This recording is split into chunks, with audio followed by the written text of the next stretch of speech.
Graça e paz, irmãos. Prazer muito grande voltar a esta igreja. Eu estive com os irmãos nas datas ditas e eu confesso a vocês que comecei a me sentir mais velho do que na verdade sou, em função de anos atrás já ter pregado aqui 3 vezes e ter tido pouca memória daqueles encontros, mas certamente do tempo em que eu estive com os irmãos aqui, e os contatos, e os abraços e a confraternização. Sou filho da terra, amo a terra, esta terra, e voltar aqui é sempre um prazer.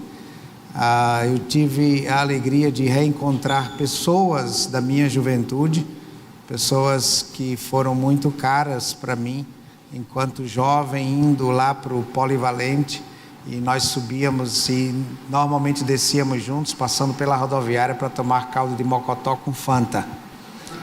E eu reencontrei esse grupo,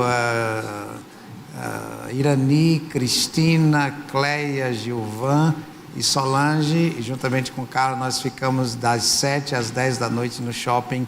Depois de 41 anos, nós nos reencontramos e parecia que nós nos tínhamos visto 2 dias antes. É interessante como o tempo é relativo, como já dizia Einstein, porque é relativo em função de que mesmo o tempo passando, quando há de fato liga e cimento no coração, as relações são cimentadas de um jeito que, quando a gente se reencontra, parece que nunca houve qualquer tipo de hiato, qualquer tipo de separação. Prazer estar entre vocês, e eu quero nesta noite trazer uma palavra que está no livro de Apocalipse, livro que muita gente evita em função da linguagem. É uma linguagem simbólica, e toda linguagem simbólica de alguma forma passa fora do alcance das cognições, da razão.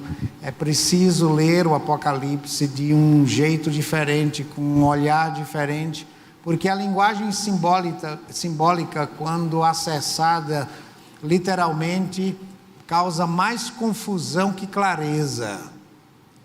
Eu cresci e eu sempre fui meio fora da curva, sempre pensei meio fora da caixa, nunca gostei de molduras, nunca gostei de caminhos e trilhas sólidos o suficiente para dar uma falsa sensação de segurança. Eu sempre gostei de andar na corda bamba, eu sempre gostei do contraponto, eu sempre gostei da diversidade, como a Bíblia diz: examinai tudo e retende o que é bom. Quando há em nós um filtro chamado Espírito Santo, não há de meter medo o enfrentamento de diversidades e opiniões diferentes, mas sobretudo o coração calçado no Evangelho da Paz e na orientação do Espírito Santo. É importante abrir os olhos, enxergar além do quintal de casa, porque há muita coisa boa também a ser acolhida que não está no alcance da instituição. Enfim, eu quero trazê-lo ao livro de Apocalipse, capítulo 2, mas eu não sei, eu estou quase caindo na arapuca numa tentação de cantar alguma coisa, porque não sei se vocês conhecem, não é para ser meu amigo, No Comer, no Beber. Vocês conhecem? Vamos cantar? Dá para usar esse violão aqui? Eu quero tocar. Não, eu quero que Elias toque. Elias, vem cá, Elias. Vem cá, Elias, você é o cara. Vem cá. Vamos ficar todos de pé e cantar com muita alegria, no comer, no beber ou em qualquer coisa, que a minha vida seja um louvor, no falar, no agir ou em outras coisas, que seja tudo para a glória do Senhor. Eu gosto muito quando o apóstolo Paulo diz aos Coríntios: quer vocês comam, quer vocês bebam, quer vocês façam qualquer coisa, façam tudo para a glória do Senhor. A igreja não precisa calçar os sapatos do moralismo. A igreja não precisa calçar os sapatos do fundamentalismo. A igreja não precisa calçar os sapatos da doutrina marcada pelo dogma. A igreja precisa se lançar nas águas do Espírito Santo e nem precisa... E nem precisa de muito azorrague, precisa de coração sereno e, sobretudo, voltar os olhos para dentro de si, porque o Espírito Santo está em nós. E quando nós vivemos uma vida cristã para o lado de fora, nós vivemos muitas vezes para impressionar o vizinho. Nós precisamos impressionar o Espírito Santo no silêncio do coração. Entra no teu aposento, fecha a tua porta e ora a teu Pai que está em secreto, e teu Pai que vem em segredo te recompensará. É no segredo, é no silêncio que nós experimentamos a ação do Espírito Santo, e não nas piruetas do lado de fora. Vamos cantar então com alegria, no comer, no beber ou em qualquer coisa. No comer, no beber ou em qualquer coisa, que a minha vida seja um louvor. No falar, no agir ou em outras coisas, que seja tudo para a glória do... Para ensaio foi muito bom. Foi um ensaio muito bom. Aliás, mais ou menos. Vamos cantar para valer. No comer, no beber ou em qualquer coisa, que a minha vida seja um louvor. No falar, no agir ou em outras coisas, que seja tudo para a glória do Senhor. No comer, no beber ou em qualquer coisa, que a minha vida seja um louvor. No falar, no agir ou em outras coisas, que seja tudo para a glória do Senhor. No comer, no beber ou em qualquer coisa, que a minha vida seja um louvor. No falar, no agir ou em outras coisas, que seja tudo para a glória do Senhor. Brilhar como astro no mundo de trevas, irradiando luz, com paciência e muito amor, levando a minha cruz. Por isso suplicando eu vou em humilde oração.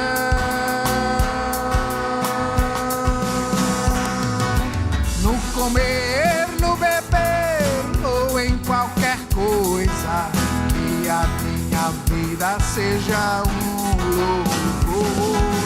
No falar, no agir ou em outras coisas, que seja tudo para a glória do Senhor. Santo Espírito Consolador, renova meu viver, meu coração purifica para que firme possa ser. Por isso suplicando estou em humilde oração.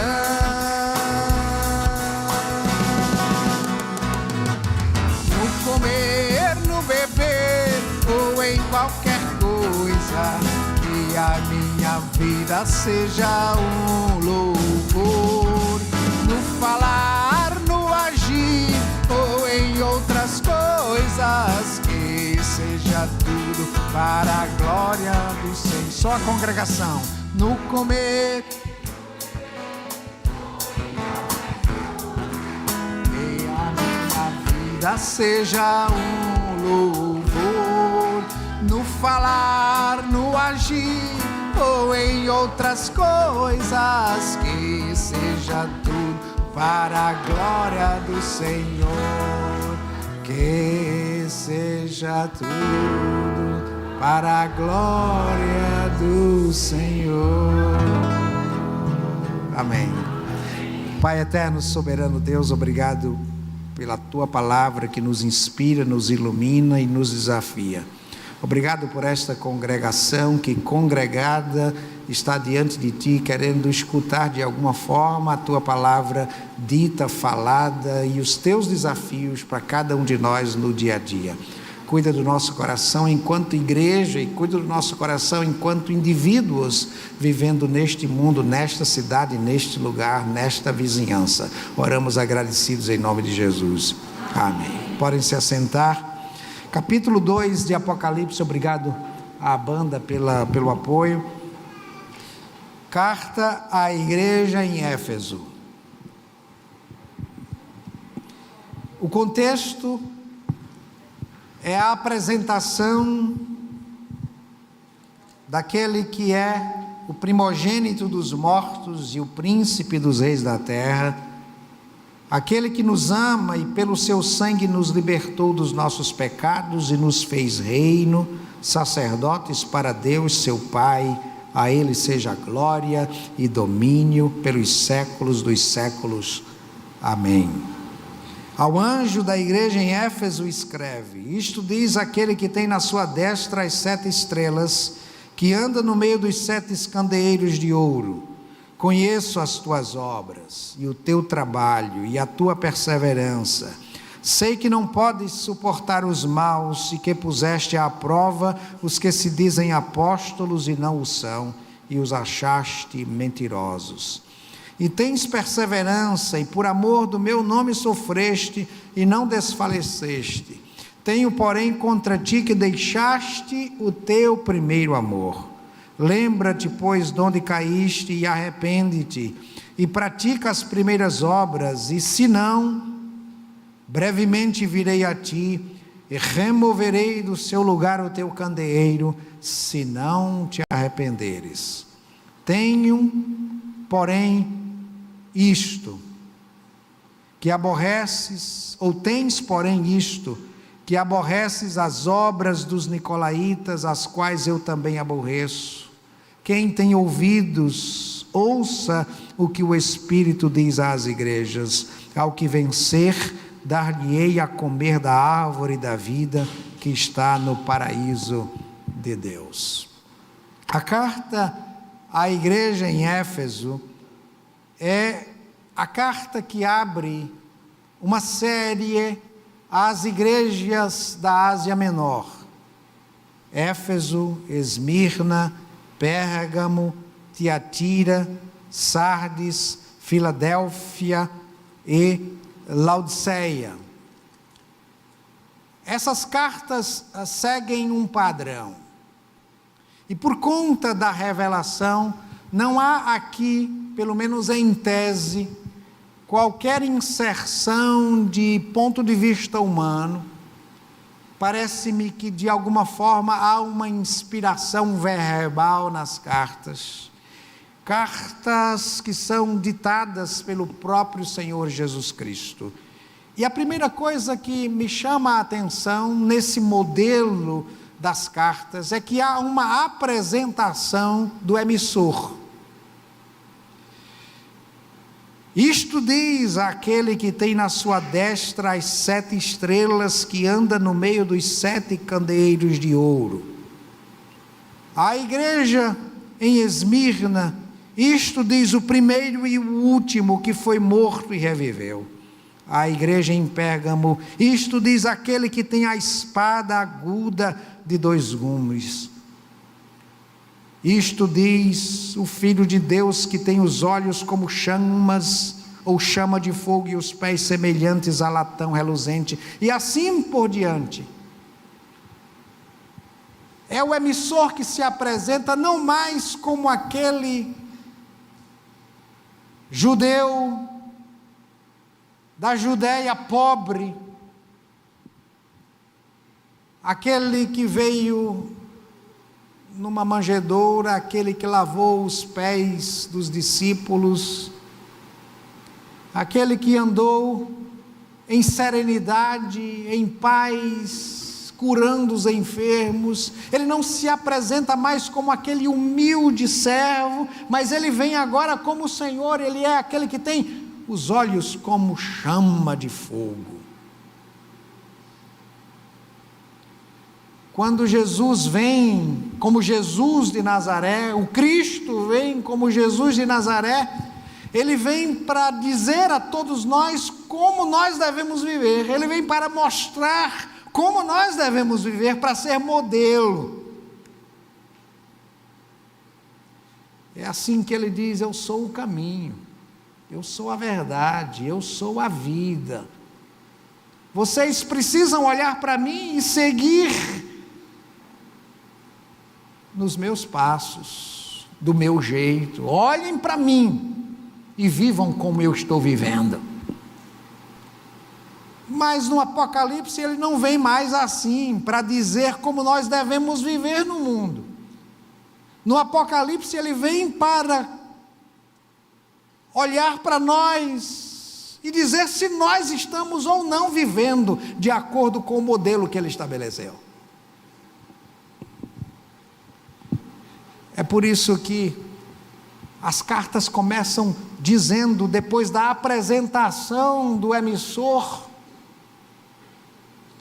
conheço as tuas obras.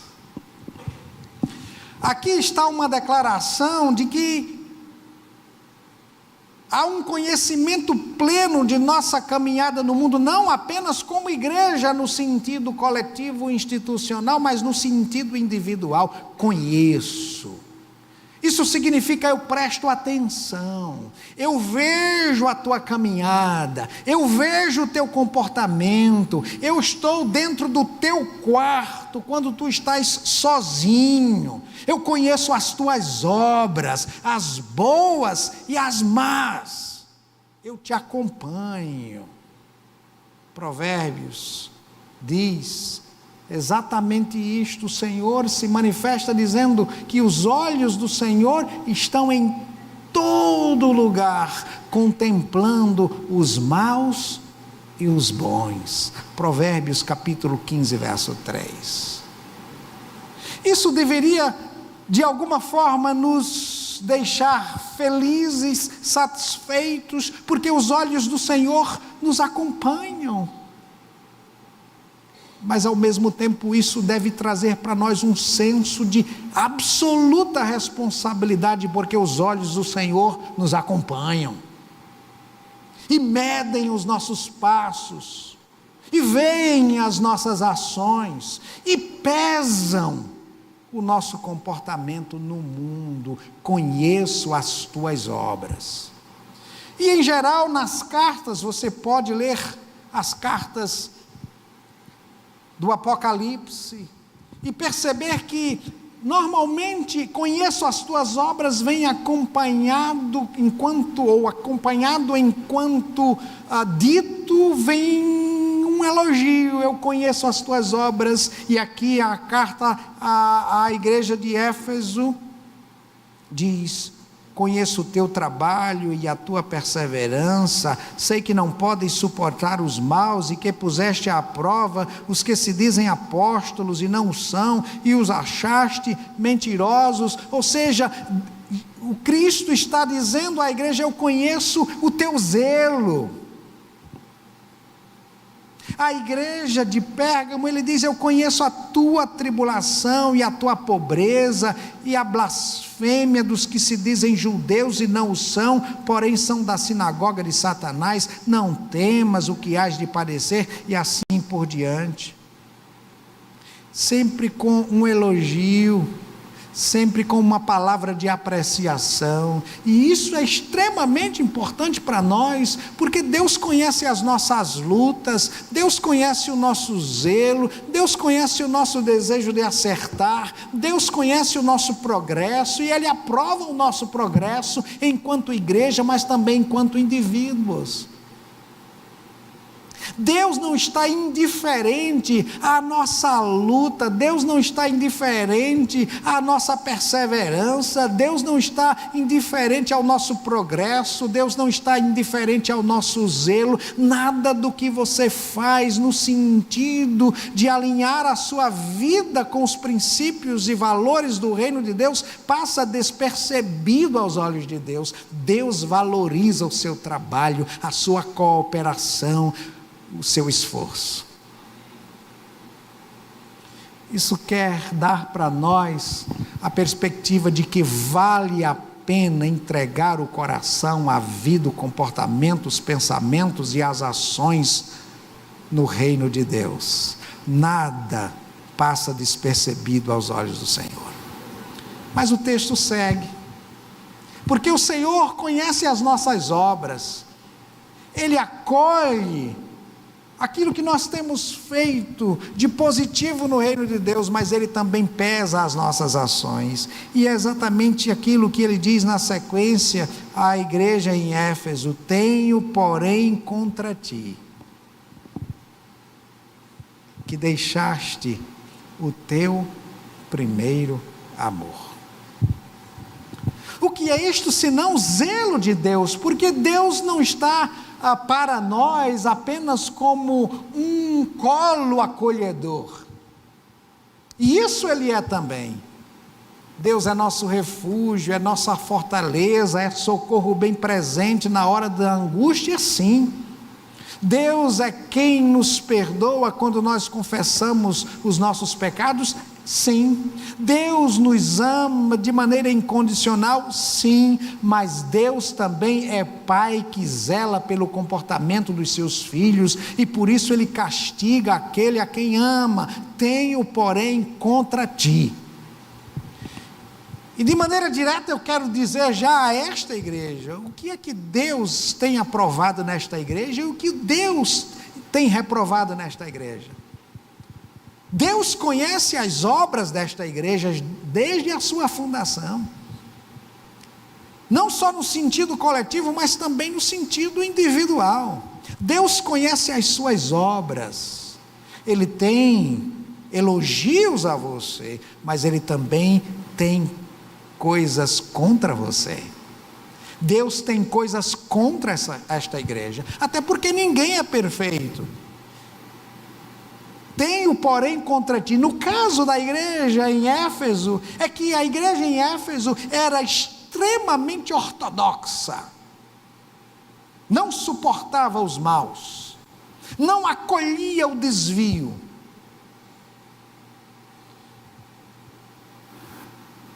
Mas o Cristo disse: eu tenho, porém, contra ti que deixaste o teu primeiro amor, deixaste a tua vivência no Espírito, deixaste o sentimento de andar na minha presença, deixaste o quebrantamento, deixaste a experiência interior de andar comigo, deixaste de dar atenção a mim no homem interior, para usar a linguagem paulina. Tu abandonaste o teu primeiro amor. A igreja em Éfeso se tornou uma igreja zelosa, uma igreja bonita, uma igreja bem acabada, uma igreja ortodoxa, uma liturgia impecável, uma doutrina serena e sólida, mas havia a falta de substância, a falta de espiritualidade no sentido do Espírito. Tenho, porém, contra ti. E só vocês, irmãos, enquanto igreja, e sobretudo enquanto liderança desta igreja, só vocês sabem o que Cristo pode ter contra vocês.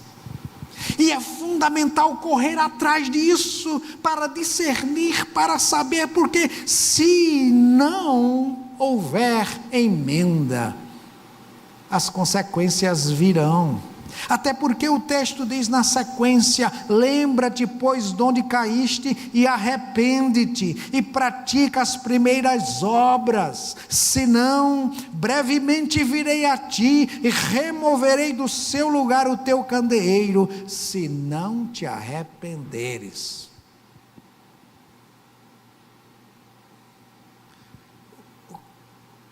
O que é remover o candeeiro? Que linguagem simbólica é esta? O candeeiro aqui não é aquele candeeiro lá do sítio, é o candelabro, é símbolo da presença divina, do haja luz, da criação, da construção. Removerei o teu candeeiro significa literalmente: se não te arrependeres, se continuares sendo uma igreja meramente ortodoxa, fundamentalista, moralista, impecável na peça do lado de fora, mas sem substância, se continuares assim, serás uma igreja absolutamente morta. Isso foi dito à igreja em Éfeso, isso é dito a esta igreja, isso é dito a você, enquanto indivíduo que faz parte desta igreja ou de outra qualquer. Porque cada um de nós é uma igreja ambulante. Cada um de nós carrega o Espírito Santo dentro de si, cada um de nós carrega um altar dentro de si, e cada um de nós precisa ser zeloso desse primeiro amor dentro de si, porque esta é a promessa de Deus, promessa de vitória, mas também promessa de limpeza. O próprio Jesus disse: toda árvore em mim que não der fruto, o Pai corta e limpa aquela que dê fruto, que dá fruto, para que dê mais fruto ainda, porque sem mim nada podeis fazer. Tenho, porém, contra ti. O que será que Deus pode ter contra você? E quando eu falo, e o texto diz de maneira direta, tenho, porém, contra ti, não é contra no sentido de mera condenação. É contra no sentido de dizer, o caminho que você está tomando não é caminho correto. Pode parecer correto aos olhos dos outros e aos seus próprios olhos. Pode não implicar em muitas consequências do lado de fora. Pode ser que ninguém esteja sabendo. Pode ser que você tenha escondido tudo até hoje de todo mundo e até mesmo da sua consciência. Mas de mim, diz o Senhor, você jamais poderá esconder. Tenho, porém, contra ti. Por que você então não pergunta a Deus na calada da noite, no seu quarto, no seu aposento, perguntar a Deus: Senhor, o que tu tens contra mim? Revela-me, mostra-me, Senhor. Porque a sua vida pode estar empatada e você não sabe por quê. Você está orando e buscando a Deus e pedindo a misericórdia de Deus, mas Deus tem alguma coisa contra você, que você precisa mudar, diante da qual você precisa se arrepender e mudar o sentido do seu comportamento, porque senão o seu candeeiro será removido, a sua luz será removida, e como diz o Evangelho, se a luz que está em você for treva, quão densas trevas serão. Tenho, porém, contra ti. Mas o texto segue, e eu caminho para a conclusão. Quando a igreja em Éfeso, ele diz: tens, porém, isto que aborreces as obras dos nicolaítas, as quais eu também aborreço. Vejam que era uma igreja extremamente zelosa da doutrina, mas era uma igreja que estava constantemente perdendo a substância espiritual. E talvez isso esteja acontecendo com você enquanto indivíduo, ou talvez esta igreja precisa buscar ao Senhor, colocar a face no chão enquanto igreja, enquanto liderança, e buscar do Senhor o que é que o Senhor precisa emendar nesta igreja, o que é que o Senhor precisa emendar na sua vida privada, porque senão as consequências virão, até porque a Bíblia diz: tudo aquilo que o homem semear, isto também ceifará, isto é lei. Mas o texto conclui dizendo: ao que vencer, ao que vencer, ao que vencer.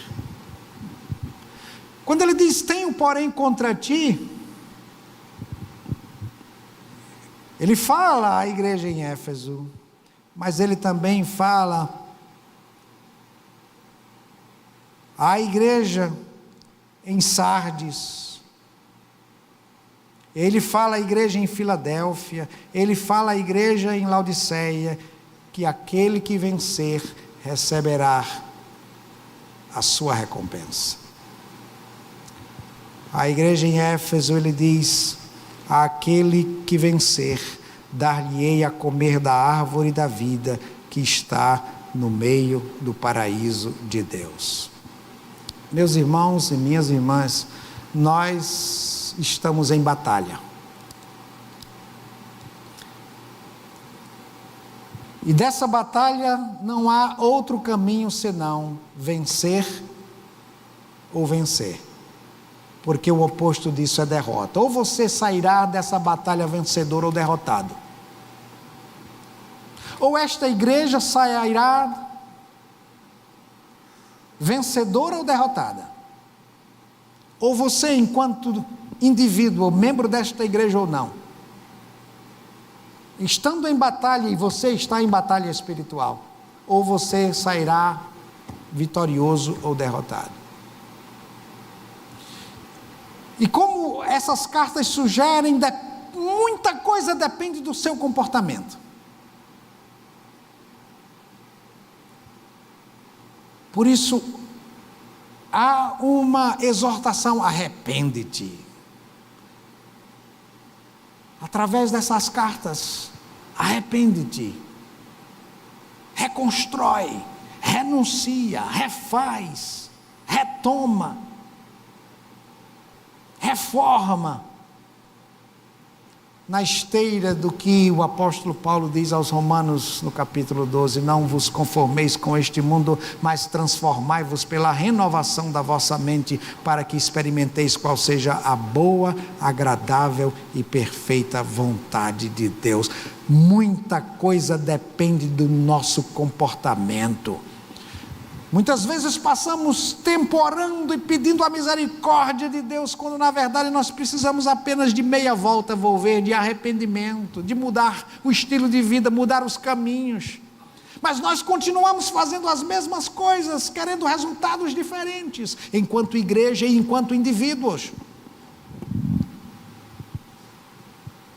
E eu quero terminar dizendo: Jesus veio, ou repetindo o que já disse, Jesus veio como Jesus de Nazaré para mostrar como nós devemos viver. Mas Ele está todos os dias como o Cristo do Apocalipse, como aquele que tem os olhos como chama de fogo, e agora Ele vem para cobrar de nós. Eu te conheço, eu conheço as tuas obras. Eu tenho coisas a teu favor, mas eu também tenho coisas contra ti. É preciso que eu e você descubramos isso de maneira urgente. É preciso que eu e você façamos um movimento de arrependimento e de mudança, porque senão as consequências virão, e podem ser consequências catastróficas. Porque se Deus remover o seu candeeiro, igreja ou indivíduo que está na igreja, se Deus remover o seu candeeiro, você pode ficar bonitinha ou bonitinho do lado de fora. Você pode usar uma linguagem espiritual e gritar para os quatro ventos que você é de Deus, mas ouvirá naquele dia, conforme Mateus capítulo 7, nunca vos conheci, apartai-vos de mim, malditos, para o fogo eterno. Que Deus tenha misericórdia de nós. Curve a sua cabeça e feche os seus olhos. Pai, aqui está a tua palavra que nos exorta. O Senhor não nos chamou para brincar de igreja ou de discipulado. O Senhor nos chamou para seguir o modelo estabelecido por Jesus de Nazaré. Ó Deus, seguir o moralismo, o fundamentalismo, a liturgia, a segurança do lado de fora, as molduras que nós aprendemos e repetimos, isso não nos mantém no primeiro amor. Ó Deus, ajuda-nos a resgatar a chama interior, no movimento do Espírito, no lugar secreto, no segredo da tua presença. Ajuda-nos a pensar e agir assim. Mostra a cada um de nós, Senhor, aquilo que tu tens contra nós. Mostra a esta igreja o que esta igreja precisa reformar, para realinhar-se com o Senhor, se o Senhor tiver alguma coisa contra esta igreja. Mostra a cada indivíduo que aqui está, o que o Senhor tem contra a sua caminhada neste mundo, para que, em havendo reforma, a vontade do Senhor se estabeleça e o reino do Senhor prevaleça. É a nossa oração em nome de Jesus. Amém e amém. Vamos ficar de pé? E antes da sequência, eu quero apenas convidar você a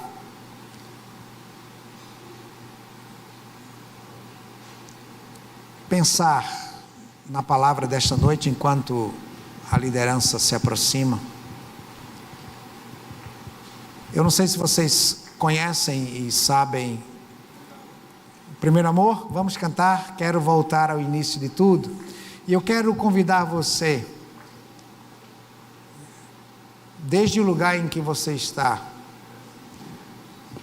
se de alguma forma o Espírito Santo tocou o seu coração, falou à sua vida, eu quero convidar você no silêncio, não precisa fazer nenhuma pirueta para impressionar alguém do seu lado, mas no silêncio do seu coração, diga: Senhor, eu quero esse primeiro amor restaurado, eu não estou satisfeito com a minha vida, e o Senhor também não está, mas eu quero alinhar a minha vida com o Senhor. Eu não quero que o meu candeeiro seja removido, eu quero que o meu candeeiro fique cada vez mais aceso, mais brilhante, como Jesus disse, para que vejam a vossa luz e glorifiquem o vosso Pai que está nos céus.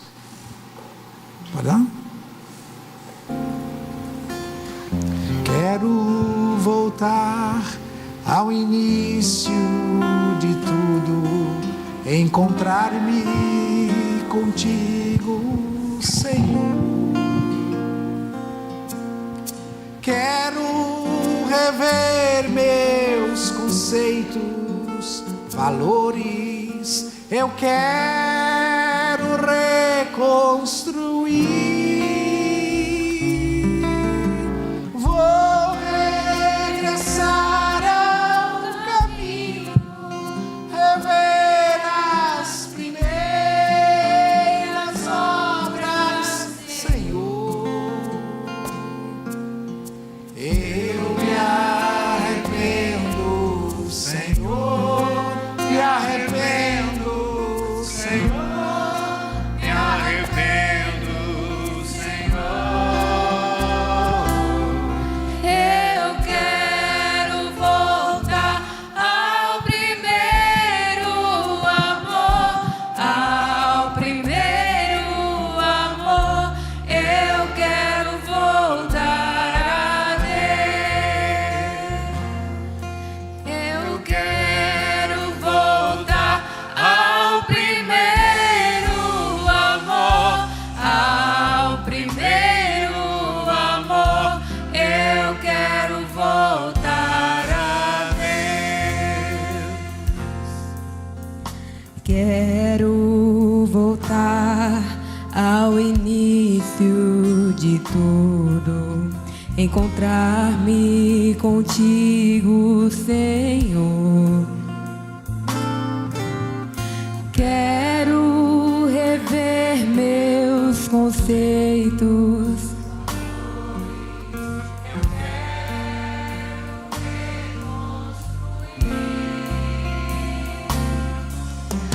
vou regressar ao caminho, vou ver as primeiras obras, Senhor.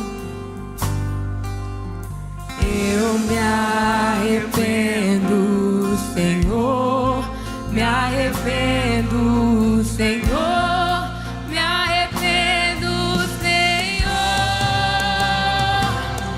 Eu quero voltar ao primeiro amor, ao primeiro amor. Eu quero voltar a Deus. Eu quero voltar ao primeiro amor, ao primeiro amor. Eu quero voltar a Deus.